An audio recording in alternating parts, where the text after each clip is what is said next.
Well, while we're waiting, let's talk about this boat. Hey, this is Rick with Mike and Rick Outdoors, and that's Mike over there getting his fishing pole rigged up. He's already caught one fish and hooked another one and got off. And so we're, I think it's a gorgeous day out here. We're at 11 Mile Reservoir here in Colorado near Lake George, Colorado. It's great. It's a beautiful lake. It's a lot of fish in this lake. So, but what we want to talk about today was this BRIS boat and how well it's held up. It's been 2 years, right? Yeah. So it's had almost 2 years now, almost exactly 2 years. And before we get into that and he tells you about that, please like, subscribe, share, and turn on notifications so you'll be alerted as soon as we put out new videos. So Mike, we've had several people, I mean, I want to say 4 or 5 at least just recently, who have been asking about the BRIS boat, how it's held up, do you still like it, been any problems? I pretty much know what's going on, but I'd like you to answer it. You've used it more, but what's going on with the boat? Well, when I bought the boat, when you buy a BRIS boat, this is a 12.5-foot boat, and you can buy one that has the extra thick rubber bottom on the boat. And you pay a little bit more, but it's worth it to me, because that's what, you know, you hit stobs or on rafting down the creeks and rivers, you'll hit rocks and scrape it, which we've done. And so I wanted it extra thick. I didn't want it to poke a hole in it. But I have not had any problems with it leaking anywhere. And these seats are really sturdy and they hold up really good with 2 people sitting on them. Hey, we got a real good scrape on that Arkansas River. Right. But it held up well. Hey, somebody was asking about the transom, or is it the transom on the back that the motor sits on? Right. What kind of material? How's that? It's not metal, right? No, it's very well made. It's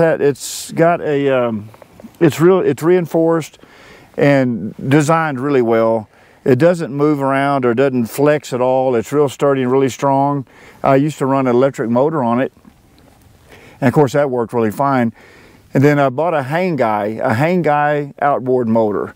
And they had, some people, I've watched videos where they had these boats like this big and maybe even smaller, and they would get the 6 horsepower, the 12 horsepower, on up to the 18, and which is what I bought. I bought the 18, but I sent an email to BRIS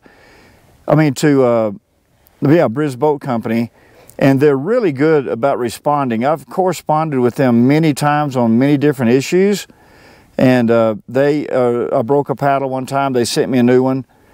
But they're really good to responding. And I asked them what's the maximum horsepower that I could put on this boat, and they said 25. So that's really amazing. You can go up to 25 horsepower. The 18 is plenty for this boat. And when I'm in it by myself, it just, when you actually plane out and going flat, I mean, I'm moving 20, 25 miles an hour, which is fast on the water. So I'm really impressed with the boat. No problems, no issues with it. It's held up. I can get out on a big, like 11-mile reservoir out here now where we're at now and buzz around anywhere on the lake I want to go with this 18 horsepower motor. And also I can take it off and just put the electric motor on if I'm in a smaller lake or pond, and then take everything off of it when I'm rafting down the river, like we'd float and let the current carry us. On the Arkansas River, we've done that, and other rivers. And so it works really well for whatever conditions you want, but I've had no issues with the boat. It's absolutely fantastic. It never leaks air, holds air. And what's amazing about this boat, I've taken my mother out in it a few times. She's horrified of the water and turned it over in a boat and all that. And I've stood on, you can stand on the side of this boat and it will not turn over. If you get out of the water, get in and out, you can climb over and you can get in and out of it real easy. You can stand on it. It's an extremely stable boat. You cannot turn this thing over, which is good if you get out in a bunch of waves out in the lake and a storm comes up, or you're rafting down the river. It's really stable boat. I have no complaints. Absolutely a fantastic boat. I have no buyer's remorse. It's the best thing I've ever spent money on. BRIS boat. And I recommend getting, you know, Hangkai. Hangkai is the brand. And there's a few videos out there where people have bought the Hangkai motor and liked it, had good reviews on it. And I paid like $1,700 for the Hangkai. But if you get a Mercury or a name brand motor, you're going to pay twice that. You're going to pay $3,000. And I'm running this Hangkai, so I'm going to see how long it lasts, and it runs good. I had no problems, issues with it, and see how long it lasts, and if it doesn't last very long or there's problems with it. But I haven't seen anybody complain about the Hangkai, and for the money, it's definitely worth it. Unless you want to spend $3,000 or $4,000 for the equivalent Mercury outboard. Hey Mike, there was another question somebody had, and it's that about that piece that's aired up underneath the floor here. What do you call that? The keel. The keel. And they were asking, one, I think, or somebody asked how well it was holding up. But then there was another question about how many connection points are there with the keel? The keel, when I first bought it, it was kind of Velcro type connected to the bottom of the boat to kind of hold it in place. And moving it around a lot and transporting the boat and setting it up and taking it down, that kind of came loose, which was no big deal, no issue.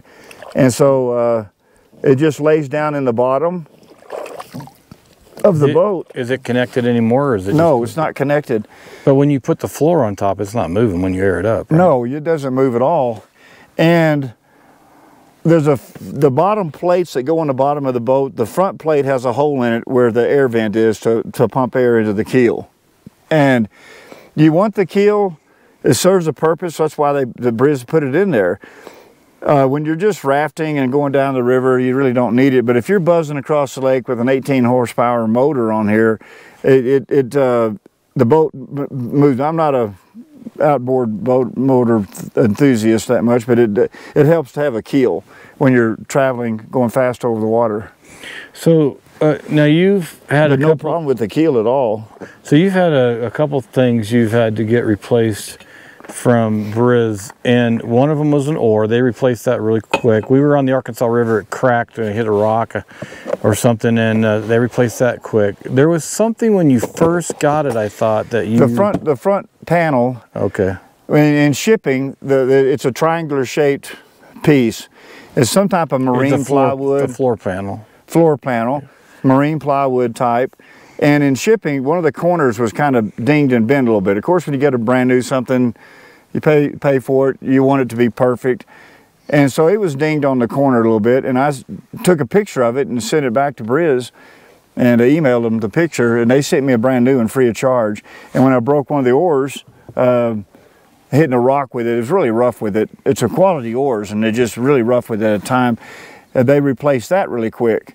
And so I've got the original and the new one they sent me. Was there anything else? That was it. Okay. None of the problems I had with it. Well, and the oar, you can blame that on me, because I was controlling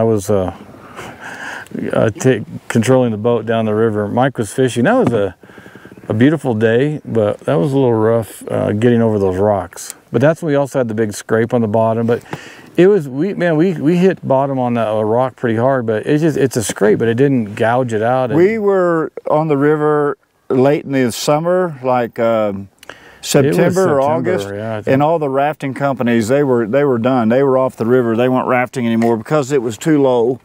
And so we, being newbies, not knowing what we're doing, we went out there anyway and bounced off the bottom quite a bit. And the boat held up much fine. Maybe a few looking scratches on the rubber, but it did no damage at all to the boat. And we bounced bottom quite a bit. All right, well, I think that does it. Unless you have anything, I think you said everything you need to say. It was, like I said, I've been on the boat with you several times, and same thing, it's held up really well. But overall, the BRIS boat makes it, I was always worried about it leaking, one of the seams coming loose or something, but it's just from folding it up, and you fold it up pretty tight, putting a lot of, I would think, a lot of stress and strain on those seams when you fold it up. But I've folded and unfolded it probably a dozen times, and no problem at all with that, and it's no leaks anywhere. It's real. I think they really know what they were doing when they put this thing together with really big wide seams, really strong glue. I mean, no problems with it leaking at all anywhere. All right, well, that's going to do it for today. Please like, subscribe, share, and turn on notifications so you'll be alerted as soon as we put out new videos. Thanks for joining us out here on 11-mile reservoir near Lake George, Colorado, and we will see you back in the next video.